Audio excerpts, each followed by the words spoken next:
Okay, guys, this video is all about the ATR and why we use it.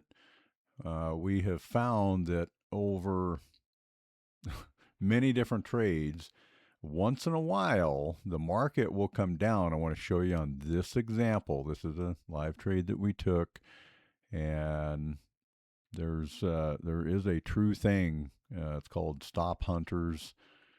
And so what they do is, like on this trade, if you had placed your stop loss just one tick below the swing low here, and I say one tick because I've heard lots of other people say that, just go one tick below the swing low or one tick above the swing high.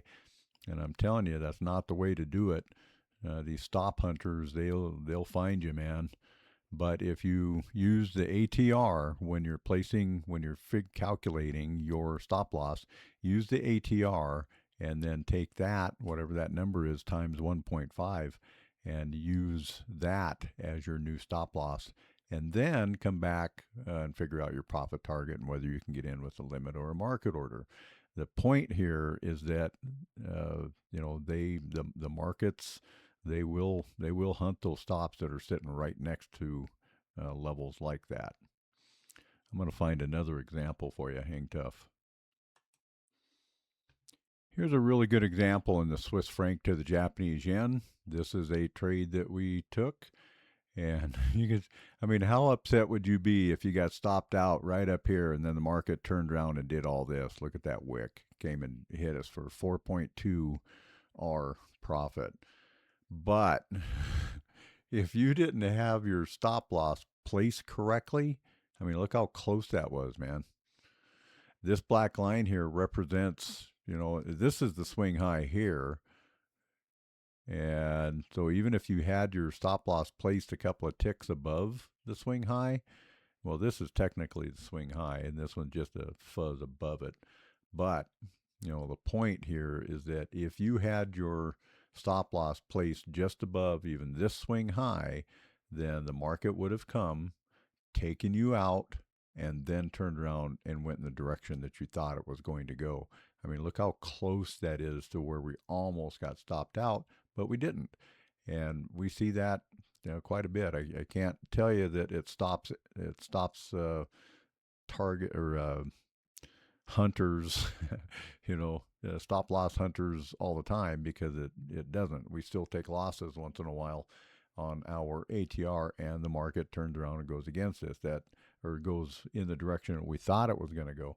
Doesn't happen very often. What we find is that we've eliminated probably 75% of this, where the market comes up, takes you out, and then goes in the direction you thought. We've eliminated a bunch of that by using the ATR times 1.5 and adding it to the swing high or deducting it from the swing low. So I'm going to try and find you another example. Okay, so here's a trade, Canadian dollar, Japanese yen, that it did not work out. We had the correct stop loss, but I want you to, look at that. Look at the tick that it made here. It was like they knew exactly what I was doing. Like somebody was watching over my shoulder and went, yeah, okay, we know where to get him at. And sometimes you think that, but I got to tell you, that's just not how it works. And anyhow, so it doesn't always, prevent the stop hunters from getting you. But I know we've eliminated probably 60% at least of failures that happen like that, and that's what these other examples are. So hang on just a minute. Okay, here's my last example for you. This is why we use the ATR times 1.5.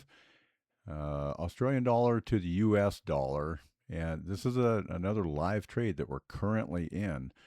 But I wanted to point out to you that a lot of people, here's a swing high right here. A lot of people will place their stop losses right above or right below the swing high or low. Okay, in this instance, what you can see here is that if you had done that, you would have been out on this candle when it made that big move from down here up to here. Remember, this is a daily chart. You would have been out. And even if you thought you were really smart and you covered it with this high over here, the market still got you, man. It still got you. Look at that. Just barely came up. So we're not sure what this market's going to do yet. We're calculating that it's going to go lower, but it may or may not do that. Uh, so I can't try to express to you enough how important it is to give the market enough room to be able to move.